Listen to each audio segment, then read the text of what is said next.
오늘 우리에게 주시는 하나님의 말씀은 사무엘상 23장 7절에서 14절까지의 말씀입니다.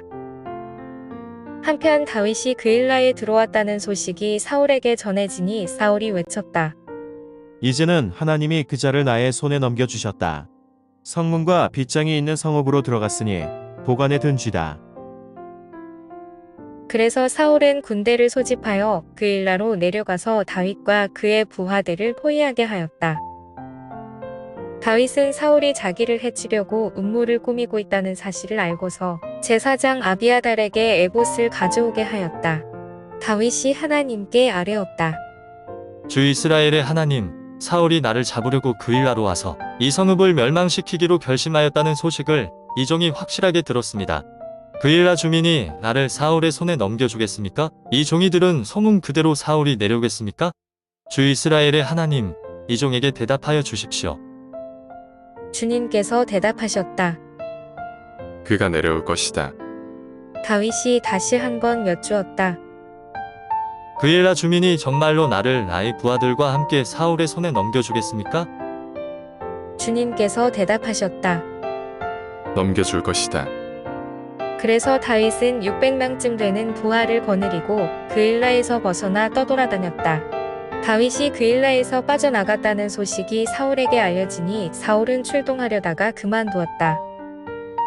그리하여 다윗은 광야의 산성을 찾아다니며 숨어서 살았다. 그는 바로 10광야의 산간 지역에서 살았다. 그동안 사울은 날마다 다윗을 찾았지만 하나님이 다윗을 사울의 손에 넘겨주지 않으셨다. 이는 우리에게 주시는 하나님의 말씀입니다.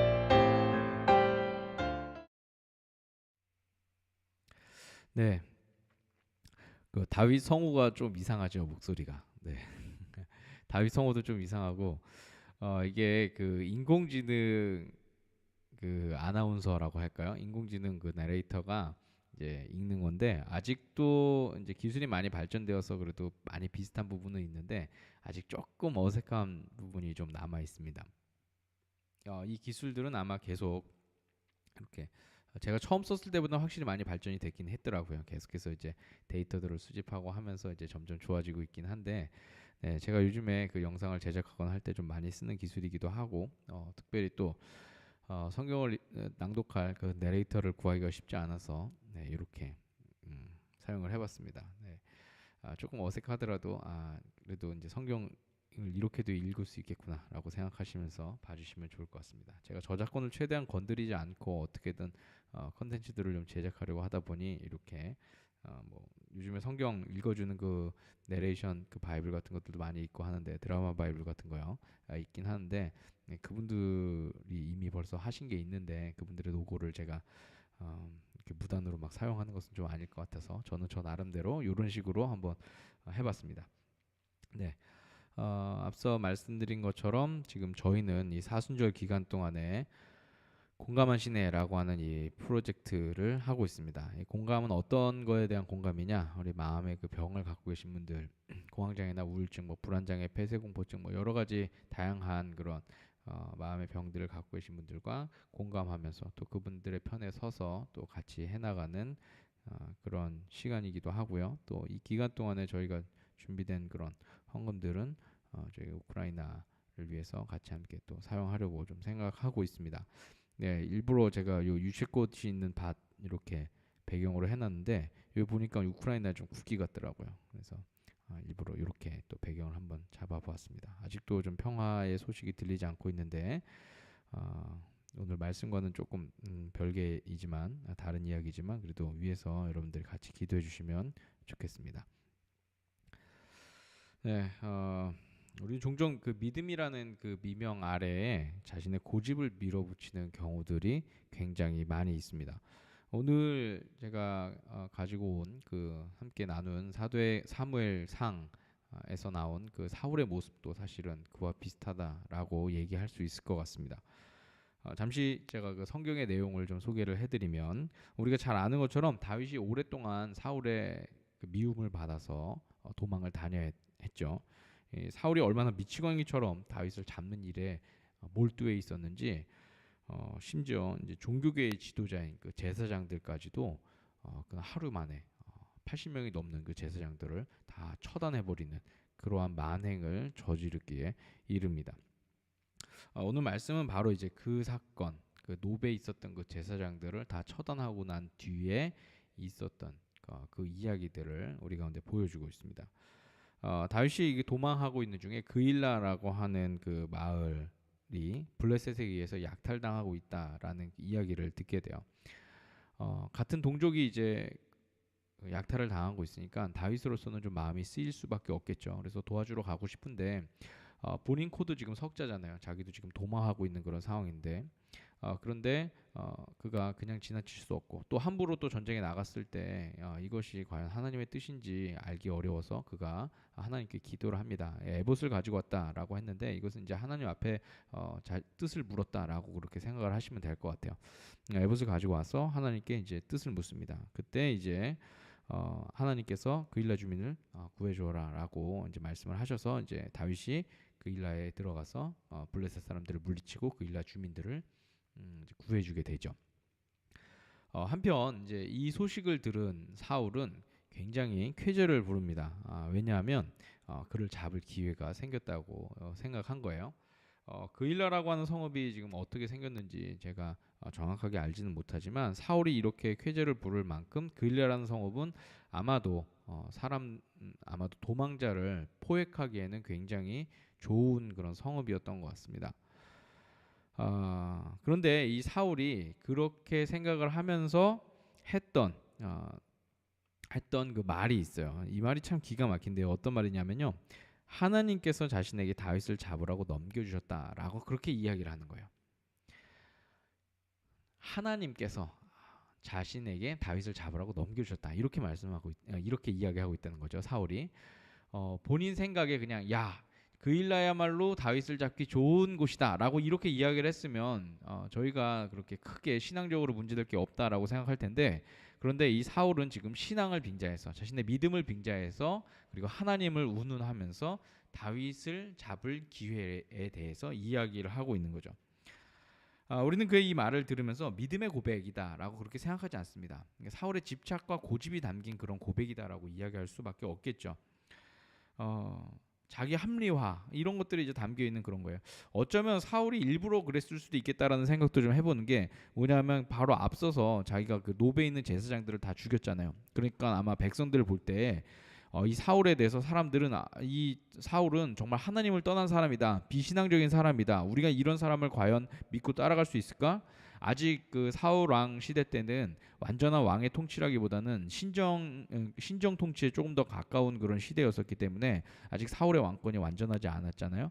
그러다 보니까 이 제사장들을 다 죽여버린 이 사울에 대해서 사람들은 의구심을 가질 수밖에 없겠죠. 근데 그것을 불식시키려고 사울이 어쩌면 이런 멘트를 쳤을 수도 있겠다라는 생각도 저는 어제 말씀을 준비하면서 좀 해봤습니다. 그래서 봐라 하나님이 지금 나를 도와주시려고 다윗을 그일라라고 하는 그 성읍에다 지금 가둬두셨어 이렇게 이야기를 하는 거죠. 주변 사람들한테 그렇게 이야기를 하고 강요하고 그렇게 하니까 사람들에게 내가 이만큼 하나님이 지지해 준 사람이야. 내가 이만큼 하나님으로부터 인정받고 있는 사람이야. 그렇게 이제 보여지고 싶었던 게 아니었을까라는 생각도 제 나름대로 그냥 상상을 한번 해봤습니다. 자세히 보면 근데 굉장히 이상하게 이야기가 전개되고 있어요. 쫓기고 있던 다윗은 자기 동족을 구하기 위해서 그일라로 갔는데 그리고 블레셋과 전쟁을 벌여서 그일라를 구했는데 사울은 그런 다윗을 잡을 기회가 하나님으로부터 왔다라고 그렇게 고백을 하고 있으니까 말이죠. 굉장히 이상한 그런 상황이죠. 자, 반면 그런 사울의 모습과 달리 다윗은 자신의 믿음을 과시하기보다는 한 걸음 내디딜 때마다 하나님께 계속해서 여쭙는 그런 모습을 우리에게 보여주고 있습니다. 그일라 주민을 구출하러 올 때에도 이것이 하나님의 뜻인지를 물어봤고 그리고 또한 자신이 구해준 그일라 성읍에서 그가 떠나야 할 때에도 그는 성읍 사람들에게 내가 너네 구해줬는데 어떻게 너희가 나를 사울에게 넘길 수 있어 이렇게 서운한 감정을 내비치지 않고 하나님께 여쭤요. 그리고 하나님께서 여쭙고 하나님께서 하나님으로부터 답을 얻고 난 뒤에 미련 없이 그 성을 이제 떠나게 되죠. 저는 바로 이런 모습이 하나님을 믿는 사람들이 보여주는 행동이 아닐까라고 그렇게 생각을 합니다. 입으로 큰 소리를 저지르면서 하나님이 내 편이다 라고 외치면서 뛰어나가는 것 이것이 믿음 있는 행동이 아니라 날마다 한 걸음 한 걸음을 조심스럽게 하나님 앞에 여쭙고 그리고 주변에 지켜줘야 할 사람을 마땅히 지켜주고 그리고 또다시 도망자의 삶을 살지라도 하나님의 뜻이면 그 자리를 떠날 수 있는 그런 삶, 그런 삶이야말로 정말 하나님 앞에 믿음 있는 삶이다라고 이야기할 수 있겠죠. 이 말씀을 보면서 우리 한국 기독교 내에 있는 그런 모습들을 좀 생각을 해봅니다. 그동안 한국의 기독교는요, 믿음을 큰 소리 치는 것으로 오해하고 살았어요. 큰 소리를 막 치는, 교회 안에서 큰 소리를 치는 것, 이런 것들을 믿음이다라고 오해하고 살았던 거죠. 그래서 기도원이나 교회에서 큰 소리 치면서 기도하는 것이 미덕으로 여겨질 때가 있었죠. 저도 이제 그 시대를 살았던 사람 중에 한 명입니다. 그리고 지금 정치하려고 덤벼드는 한 목사도 계속해서 큰 소리 치면서 자기가 믿음이 있어서 이렇게 하는 행동이다라고 그렇게 이야기하고 있는 그런 사람들도 있죠.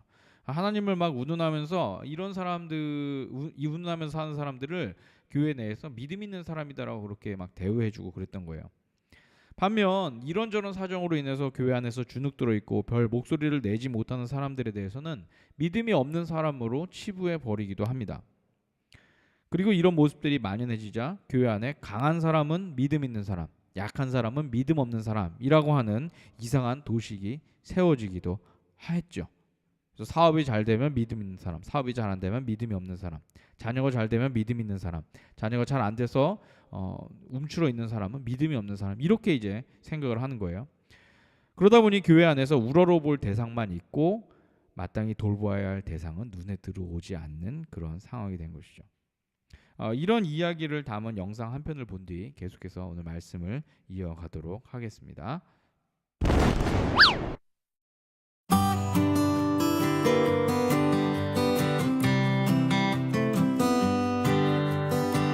몸이 왜 이러지? 심장이 계속 뛰고 머리가 계속 어지럽네. 저기요, 기사님, 차 좀 세워주세요. 공집사, 왜 그래? 어디 아파? 왜 멀쩡히 있다가 이러지? 제가 사실 몇 달 전부터 공황장애가 생겼어요. 몸이 자꾸 이상해서 병원에 갔더니 공황장애라고 하시더라고요. 그랬구나. 요즘엔 연예인들도 많이 걸린다고 하더라고. 그럼 어떻게 해야 되는데? 제 백에 약이 있으니까 먹으면 괜찮아질 거예요. 약 먹으면 괜찮아? 네, 약 먹고 조금 쉬면 괜찮아요. 얼마 전부터 계속 약 처방받아서 먹고 있어요. 그런데 계속 약만 먹고 되겠어? 약 중독 같은 거 되는 거 아니야? 그러지 말고 나랑 교회 가서 기도하자. 목사님께도 이야기하고.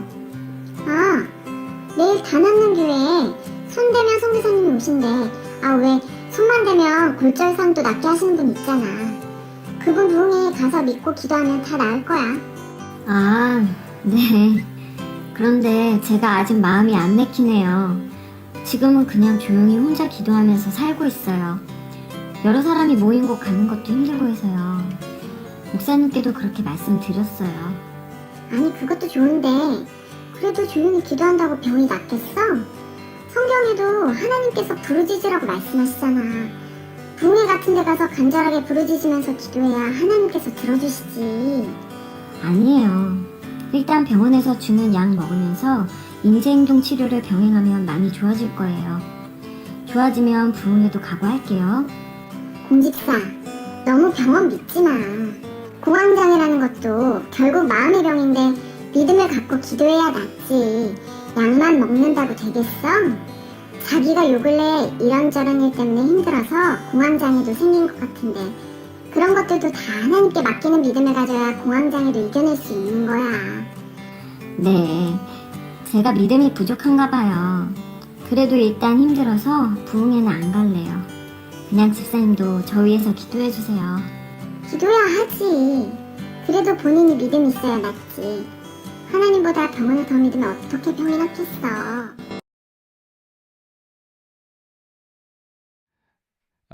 네. 영상이 중간에 끊긴 게 아니라 제가 그만큼만 잘랐어요. 그 뒤엔 다른 내용들이 있어서 제가 이거 예전에 그 공황장애와 관련된 그 영상 만들 때 이제 썼던 그런 참고 영상인데 제가 제작한 겁니다. 그냥 내용도 이제 제가 쓰고요. 네, 근데 내용이 없는 이야기는 아니에요. 사실은 저희가 지난주부터 이제 공황장애 우울증 갖고 계신 그런 마음의 병을 갖고 계신 분들과 이제 같이 이야기를 그분들과 함께 공감하면서 하나님의 마음을 나눠가고 있는데요. 이런 마음의 병을 가지신 분들이 교회 안에서 가장 먼저 맞닥뜨려야 되는 그 아픈 현실이 뭐냐면 믿음의 부재라는 그런 평가예요.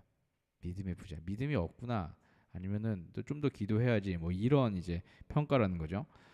아까도 말씀드린 것처럼 교회 안에서 잘 되는 사람의 목소리가 더 크고 잘 안 되시는 분들의 목소리가 자꾸 작아지다 보니까 이런 이상한 도식이 생겼다고 제가 말씀드렸었죠. 이게 이제 마음의 병을 갖고 계신 분들에게도 동일하게 이제 나타나게 된 거예요. 암이나 이제 골절상과 같은 그런 눈에 보이는 질병 이런 것들에 대해서는 교회가 굉장히 관대하게 대합니다. 그런 병들에 대해서는 병원에 가서 위로도 해주고 약 먹을 때마다 힘들지 않냐고 가서 뭐 이렇게 격려도 해주고 뭐 응원도 해주고 뭐 그렇습니다. 기도도 많이 해주고요. 그런데 유독 이 마음의 병들에 대해서는 이 믿음이라는 단어를 갖다 대는 거예요. 믿음이라는 단어를 갖다 대면서 아픔을 겪는 분들에게 막 휘두르는 거죠. 네. 그리고 오늘은 그 이야기들을 이제 좀 같이 나눠보려고 합니다. 먼저 이해를 돕기 위해서 정리를 하면 우리가 통상 이 정신과 관련해서 갖고 있는 그런 병들 있죠. 이런 것들에 대해서 뭐 정신병 이렇게 보통 이야기를 합니다. 저도 마찬가지로 이제 그렇게 이해를 했었어요. 예전에는 다 그냥 정신병이다 이렇게 생각을 하고서 다 이제 정신과가 된다 이렇게 보통 이야기를 했죠. 별로 이 정신병이라는 게 그렇게 말이 유쾌하진 않아요. 그렇게 긍정적이진 않아요. 그런데 이제 사실은 그렇지 않고요. 의사 선생님들의 그 견해에 따르면 이런 병들은요 정신증하고 그다음에 신경증 이렇게 이제 나눠야 된대요. 정신증하고 신경증 나눠야 되는데 정신증은 우리가 흔히 알고 있는 그 조현병이나 아니면은 과대망상증과 같은 것이 이제 정신증이라고 합니다. 네, 요거는 이제 좀 다른 계열이고요. 그 다음에 이제 신경증이 우리가 오늘 이제 이야기하고 있는 마음의 병이라고 제가 그냥 통칭해서 그냥 이야기하고 있는 우울증이나 불안장애 이런 것들이 이제 이 신경증에 들어가는 거죠. 그리고 이 불안장애라고 하는 그 카테고리 안에 뭐 공황장애나 그다음에 뭐 폐소공포증, 비행공포증, 뭐 이런 뭐 범불안장애나 광장공포증 이런 것들이 이제 다 그 안에 이제 들어가게 된다는 거예요. 자, 이렇게 이제 나눠진다고 합니다. 그래서 이제 이 접근하는 방법 자체도 치료에 대해서 접근하는 방법 자체도 굉장히 달라요. 네. 저는 이제 전문 의사가 아니어서 사실은 이제 자세하게는 모르겠고요. 적어도 제가 경험한 이제 공황장애라고 하는 이 신경증 쪽의 그 치료 과정을 보면요, 가장 기본적으로 이제 약물 치료를 통해서 많이 회복이 이제 됩니다. 우울증이나 이 공황장애나 먹는 약이 사실 많이 비슷해요. 세로토닌이라고 하는 그 호르몬을 좀 분비시킬 수 있는 그런 것들을 이제 먹게 됩니다. 그래서 뭐 내성이 있는 것도 아니고요. 그래서 그 약 자체는 굉장히 뭐 괜찮은 약이라고 안전한 약 중에 하나라고 그렇게 보통 이야기를 합니다.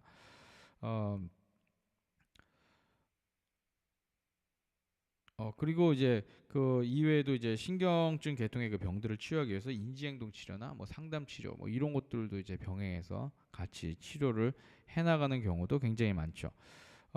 이렇게 이제 치료하는 이유는요, 우울증이나 이 뭐 불안장애, 공황장애 이런 것들, 이런 이 질병들은 자율신경계나 그 뇌 쪽에 있는 그런 신경계통의 문제로 인해서 발생하기 때문이에요. 쉽게 말하면은 그 몸이 아파서 발생하는 거예요. 몸이 아파서. 네, 이 신체적인 이상에 의해서 발생하는 거죠. 이게 막 정신적으로 뭐 환각이 보인다거나 막 이런 상황이 아니라 신경계통에 문제가 생겨서 불안해하고 신경계통에 문제가 생겨서 좀 버거워하고 삶을 버거워하고 이런 문제들이 있다라는 거예요. 그래서 이런 과정에 이런 시각을 갖고서 접근을 해야 된다는 거예요. 암이나 골절상과 동일하게 신체 이상에 의한 병이다라는 것입니다. 자, 그러면 암 걸리면 어떻게 합니까? 병원 가서 치료하고 약 먹고 나아야 되죠. 그렇죠? 그럼 마찬가지로 공황장애도 약 먹고 그렇게 나아야 되는 게 맞는 거죠. 병원 가서 적절한 치료받고 약 먹고 나아야 되는 게 맞는 거죠.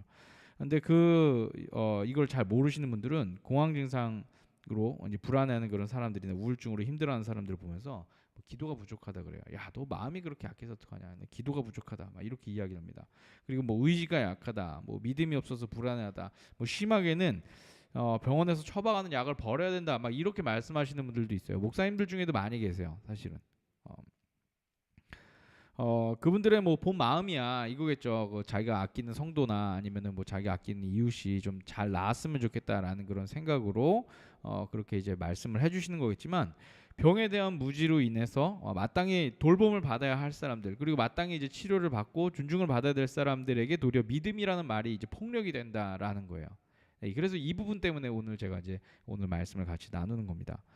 믿기지 않으시겠지만 사실 이 저처럼 공황장애나 우울증 갖고 계신 그 환자분들이 환우분들이 교회에서 많이 경험하신 일들입니다. 제가 요 이제 영상을 준비하면서 요 말씀을 준비하면서 이제 댓글들 제 영상의 댓글들도 보고 다른 요 저희와 비슷한 그런 영상에 달린 그 댓글들을 봤는데 저희 그 공황장애 그 단톡방에도 보면은 이런 일들로 인해서 아직 오해를 갖고 계신 분도 있고 그 오해가 주입이 된 거죠. 아까 말씀드린 것처럼 교회 안에서 자꾸 믿음이 강한 사람이 목소리가 큰 사람이 믿음이 있다라고 그렇게 인정을 받게 되고 그러다 보니까 이분들도 이제 그런 오해가 주입이 된 거예요. 그러다 보니까 스스로가 나는 정말 하나님 앞에 버림받아서 나는 믿음이 없어서 이렇게 됐나 보다라고 하면서 막 자책하시면서 그렇게 더 힘든 나락으로 떨어지시는 분들이 많이 계세요. 그리고 또 실제로 그 안에서 또 많이 분노해 하시는 부분 중에 하나가 교회 안에서 이런 대우를 받았던 것에 대해서 분노해 하시는 분들도 또 계세요. 네.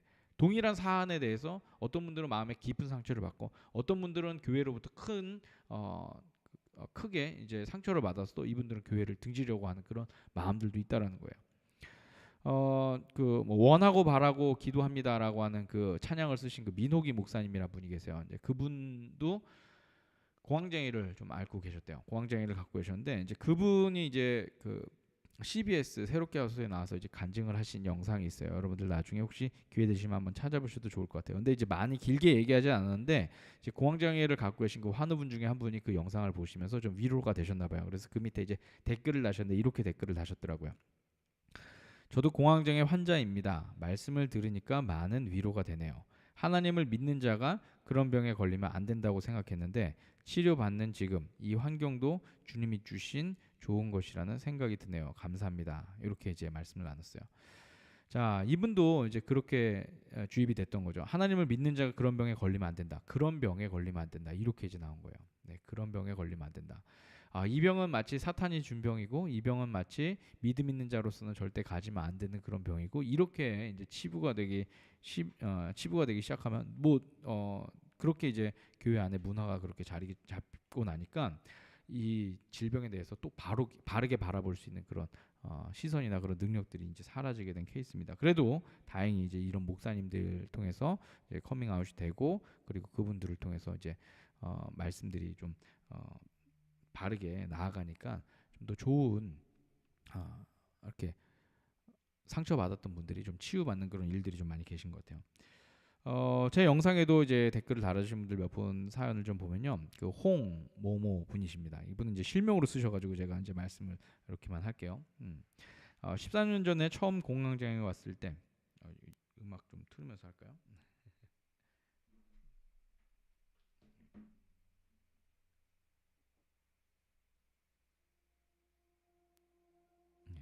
음악도 좀 들리죠. 네. 이렇게 해야지 좀 약간 라디오 같은 느낌도 좀 나고. 네. 저희는요 그 기존 교회의 그런 형태의 그런 예배 스타일보다는 조금 다른 스타일로 유튜브 화법에 맞게 한번 이렇게 시도해보고 있습니다. 오늘 혹시 처음 예배 참석하신 분들은 이 점 좀 이해를 부탁을 드립니다.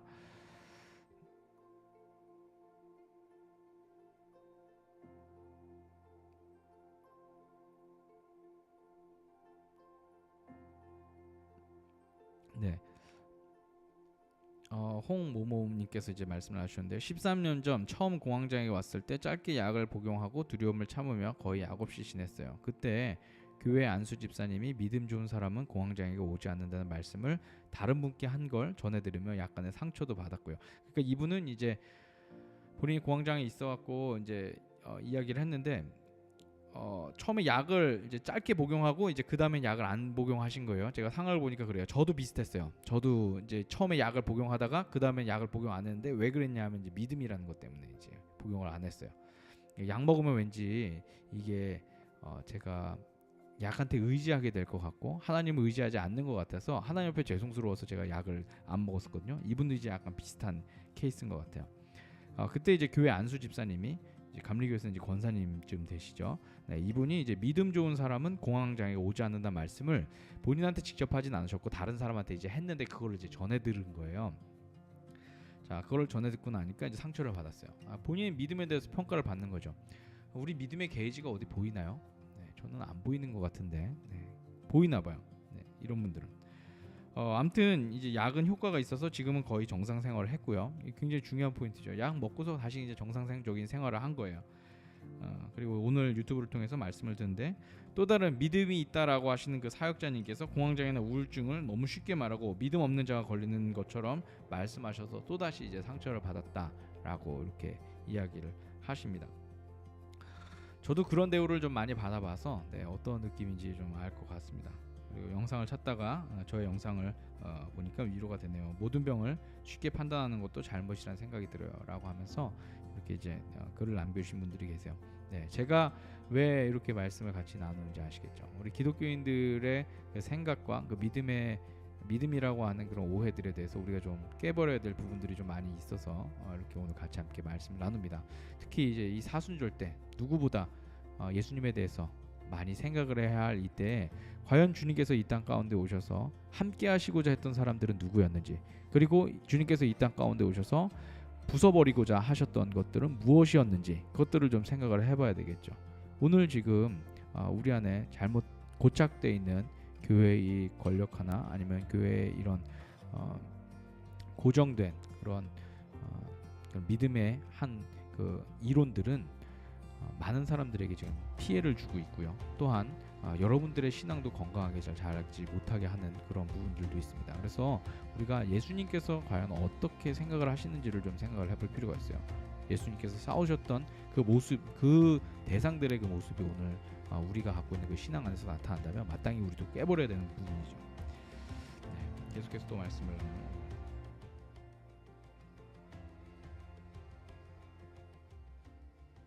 좀 줄여놨습니다. 그다음에 짱이 담비라는 분이 저 이제 영상에 또 댓글을 남겨주셨는데, 제가 찾고 있던 영상이네요. 저도 크리스천이면서 공항까지 14년이 됐는데 너무 힘들었어요. 저는 책을 구입해서 읽는 중입니다. 다 읽지 못했는데 읽어봐야겠네요. 믿음이 부족해서 공황이 낫질 않는 건가 하는 생각도 들곤 하거든요. 목사님도 늘 기도하라고만 하시거든요. 이렇게 이제 이야기를 하시더라고요. 적절한 치료는, 기도는 당연히 하는 거고요. 지난주에도 말씀드렸지만 공황장애 갖고 계신 분들 공황 증세 오면요 엄청 기도합니다. 엄청 기도해요. 엄청 기도하고요. 저도 그때 부르셨던 그 기도가 제일 소리가 컸던 것 같아요. 살고 싶으니까요. 죽을 것만 같은 그런 그 증상이 막 나타나거든요. 그때 정말 간절하게 막 기도를 하고 있는데 마치 기도를 안 해서 그런 것처럼 이렇게 치부해버리면 참 힘들죠. 혹시 이 영상을 나중에 보시는 분들 중에 목사님들 계시면, 혹 환우분 교인분들 중에 그런 분들 계시면 적절한 치료를 받으실 수 있도록 병원을 찾아가도록 그렇게 권유해 주시면 좋을 것 같아요. 왜냐하면 교인분들 중에서 아직 이 생각이 바뀌지 않아서 또 못 가시는 분들도 계실 수 있거든요. 그래서 목사님들이 아예 이런 병은 우울증이나 이런 병 갖고 계시잖아요. 그러면은 그런 분들은 꼭 병원을 찾아가 보시라고 그렇게 다시 한번 말씀을 해주시면, 목사님들이 그렇게 말씀해 주시면 아마 이분들이 좀 더 마음이 열려서 치료가 잘 되지 않겠나라는 그런 생각을 합니다. 그리고 옆에서 같이 기도해 주셔야죠. 매주 이제 확인해 주시고, 성도님 어떠신가요? 좀 마음은 좀 편해지셨나요? 이렇게 계속해서 해주셔야죠. 그게 우리 목사님들의 목회도 더 평안하게 하실 수 있는 그런 방법이라고 저는 생각이 되고요. 그렇지 않으면 목사님이 그 모든 문제에 다 짊어져야 되거든요. 그러니까 성도님들께도 그렇게 말씀해 주시고, 또 성도님들 중에 이 예배 함께 하시는 분들 계시면은 여러분들 그냥 과감히 여러분들이 한번 병원 가보세요. 그리고 내가 조금 이상하다고 해서 다 공황장애고 뭐 우울증이냐, 그렇지 않을 수도 있어요. 가면은 인간은 누구나 한 번쯤 살면서 불안함과 두려움을 느끼게 되고요. 그리고 누구나 한 번쯤에 우울함을 경험할 수 있다고 합니다. 이것이 이제 특정 아무 상황도 아닌 상황에서 발생이 됐을 때 이제 문제가 생기는 것이지, 그렇지 않은 상황에서 마땅히 슬퍼해야 할 상황에서 우울한 거 당연하고, 마땅히 불안해야 할 상황에서 불안한 거 당연합니다. 그래서 전문적인 그런 의료진들로부터 점검을 이렇게 체크를 받으시는 것이 저는 필요하다고 그렇게 생각이 되거든요. 다 병원 가시지 말고 꼭 그런 분들은 꼭 병원을 가보시면 좋을 것 같아요. 그리고 이제 김그라티아님이 이제 남겨주셨는데요. 이분은 천주교 분이신 것 같아요. 그라티아 이렇게 성함을 쓰신 거 보니까요. 목사님 말씀에 전적으로 공감합니다. 하나님의 치유는 기적에 의한 방법도 있지만 일반 은총을 통한 치유하심도 더 많기 때문이라고 생각합니다. 오늘 영상 감사합니다. 이렇게 글을 남겨주셨습니다.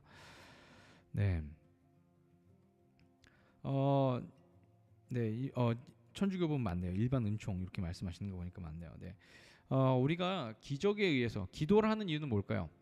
우리가 공황장애나 우울증 이런 거 있을 때, 자 기도합시다. 기도하면 나아요. 이렇게 이야기하는 건 뭘까요? 네, 그 이면에는 하나님의 기적을 우리가 바라는 게 있는 거죠. 그러니까 하나님의 기적이 저는 가능하다고 믿습니다. 공황장애 기도해서 나을 수도 있어요. 저는 그거를 부정하지 않아요. 네. 그리고 그것을 강조하시는 분들이 사실은 공황장애가 기도로 나을 수 있다라는 것을 그분도 믿기 때문에 이제 그렇게 이야기를 하시겠죠. 저도 그렇게 공황장애 하나님께서 충분히 낫게 하실 수도 있습니다. 우울증도 낫게 하실 수 있습니다. 라고 저는 부정하지는 않습니다. 그런데 공황장애가 기도로만 낫느냐라고 그렇게 강조하는 것에 대해서 문제가 있다라는 거예요. 성경 안에도 보면 나은 사람과 낫지 않은 사람이 있고요. 우리 삶에도 보면 나은 사람과 낫지 않은 사람이 있어요. 우리 인생을 살아보면 교회를 다니지만 사업이 잘 되시는 분도 있고 자녀가 잘 되시는 분도 있지만 그러나 그렇지 않은 분들도 계세요. 기도를 열심히 하지만 그렇게 안 되신 분도 있다라는 거죠. 자, 그런데 이 모든 것을 기적이라고 하는 그런 하나의 그 단어로 그리고 그 잣대로 우리 모든 삶에다 이렇게 갖다 대면요. 성경은 너무 획일적으로밖에 읽을 수 없고요. 하나님은 너무 편협한 분으로밖에 우리가 생각할 수 없습니다. 오히려 우리의 그런 믿음이 잘못된 믿음이 하나님을 제한할 수 있다라는 거예요. 내게 기적을 일으켜 주시지 않으면 하나님이 아니게 되는 거죠. 그래서 여러분들은 좀 더 다각도로 일반 은총을 통해서도 하나님께서 우리 가운데 일반 은총이라 하면 이미 하나님께서 우리 주변에 펼쳐 놓으신 그런 은총이에요. 대한민국에 얼마나 좋은 의료진들이 있습니까? 이런 것들을 통해서 받는 그 치료의 과정도 하나님께서 우리에게 주시는 하나님의 은총이다라고 생각을 해야 된다라는 것이죠. 네, 저는 이것이 건강한 신앙인의 태도라고 생각합니다. 암을 병원 가서 고치듯이 이것도 병원에서 적절하게 고치고 그 과정 가운데서 우리가 같이 온 교회가 같이 기도해주고 또 함께 마음을 써주고 이렇게 해주는 그 과정이야말로 정말 아름답게 치료되는 그런 과정이 아닐까요? 네, 저는 그렇게 좀 생각이 되고요. 왜 제가 오늘 이 말씀을 이렇게 했냐면요. 제가 처음에 공황장애 갖게 됐을 때 아까도 이야기한 것처럼 이제 약을 이제 받아왔어요. 제가 해외에서 당시 살았을 때여서 약을 굉장히 많이 받아왔거든요. 그 당시는 원래는 이제 요즘에 한 달씩밖에 안 끊어주는데 그 당시는 그래도 한 100일치씩을 끊어줬던 것 같아요. 100일치를 이제 들고서 이제 인도네시아로 들어왔습니다.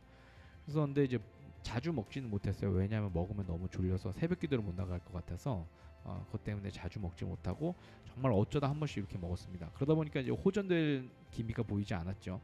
근데 어느 날 제 마음속에 이제 이런 생각이 막 든 거예요. 저걸 버려야지 내가 병이 낫겠다라는 생각이 막 든 거예요. 그래서 그냥 쓰레기통에다가 이 약 뭉치를 막 던져버렸어요. 그 당시는 이제 막 믿음이 있고 막 좋은 행동이다라고 생각하면서 막 갔는데 결국은 병은 낫지 않았어요. 네. 하나님께서 물론 그 과정을 통해서 저를 고쳐주실 수도 있었겠지만 그렇지 않다고 해서 저에게 하나님이 아닌 건 아니거든요. 이미 하나님께서 우리 가운데 주신 그 은혜들이 너무나 큰데 그 은혜만으로도 내가 하나님이라고 고백하기에 충분할 뿐더러 넘치는 그런 은혜들이 우리 가운데 있는데 그것들을 제가 너무 한쪽의 시각으로만 그렇게 대했던 것 같아요. 결국 저는 이제 다시 이제 약물 치료를 통해서 굉장히 많이 좋아진 그런 상황이 되었고요. 그리고 이렇게 이제 여러분들과도 이런 내용들을 이제 나눌 수 있게 되었습니다. 그래서 오늘 우리가 드리고 싶은 이야기는요. 교회 안에서 우리가 너무 한 가지 시선으로만 나의 고집만 가지고서 믿음이라고 이야기하지 말자라는 그런 이야기들을 좀 오늘 여러분들과 좀 나누고 싶어요. 그리고 나의 믿음이 있음을 남들에게 드러내기 위해서 그렇게 말하지 말자라고 얘기하고 싶은 거예요. 오늘 사울도 그랬잖아요. 사울의 그 패단은 뭡니까? 정말 믿음은 없으면서 하나님을 의지하지도 않고 하나님과 상관없이 살아가면서 마치 자기가 믿음 있는 사람처럼 막 고집 피우면서 막 그렇게 나아갔던 그런 사울의 모습. 반면 다윗의 모습은 어떻습니까? 매 순간 늘 불안하고 떨리고 그렇지만 그 순간에 하나님께 물으면서 이렇게 나아가면서 한 걸음 한 걸음 내딛었던 그것. 네. 저는 겸손함 속에서 오히려 더 큰 믿음을 발견할 수 있으리라고 생각하고요. 교회의 큰 소리가 아닌 약한 자들의 그 신음 가운데서 함께 하시는 그 하나님을 발견할 때 우리의 믿음이 더욱더 커질 수 있으리라. 저는 그렇게 이제 좀 생각이 됩니다. 네. 오늘 이제 함께 하신 분들 중에 저희 단톡방에 계신 분이시네요. 예다움이라는 분이 또 계시네요. 저희 단톡방은요. 공황장애를 가진 크리스천들의 모임이라고 치시면 이제 단톡방 카카오톡 오픈 채팅방과 그리고 저희 그 밴드에도 있습니다. 제가 나중에 그 링크를 아래에다가 좀 달아드리도록 하겠습니다. 관심 있으신 분들, 또 도움이 필요하신 분들, 함께 여러분의 그 질병에 대해서 좀 외롭게 싸우고 계신 분들은 오셔서 같이 함께 위로도 받으시고 또 서로가 서로를 위해 또 기도할 수 있는 그런 자리도 함께 경험하실 수 있으면 좋겠다라는 생각이 듭니다. 네. 자, 오늘 이렇게 말씀을 제가 이렇게 정리를 하면서요. 오늘 여러분들과 함께 나누고 싶은 그런 신앙의 그런 질문과 다짐들이 있습니다. 나는 믿음이 있는 사람입니까? 고집이 있는 사람입니까? 이 질문에 우리가 대답하기 위해서 이 질문에 대해서 우리가 좀 한번 대답해 봤으면 좋겠습니다. 그리고 이 질문에 대답하기 위해서 우리 삶의 주체가 누구인지를 한번 좀 생각을 해 봤으면 좋겠어요. 내 삶의 주체가 누구인지. 그리고 두 번째는요, 우리의 약함 또는 재정적인 어려움 등과 같은 그런 인생의 고난들을 만났을 때 그 모든 일들 속에서 우리와 동행하시는 그런 하나님에 대해서 우리가 잊지 않고 갔으면 좋겠습니다. 네. 이 두 가지를 우리가 좀 같이 생각을 좀 해봤으면 좋겠어요. 네.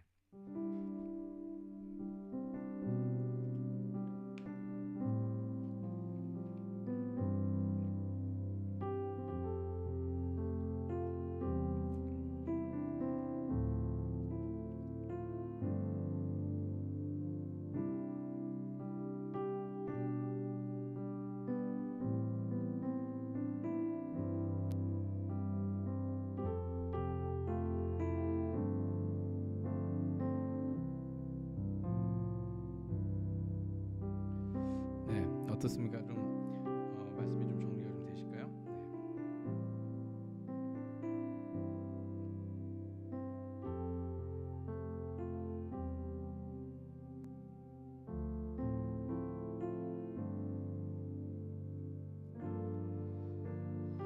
네, 그러면 우리 같이 이번에 뭐 주제가처럼 우리 같이 부르고 있는 그 찬양 있죠? 공감하시네. 찬양이 참 귀하고 감사한 게 뭐냐면 가사 하나하나가 좀 많이 와닿았습니다.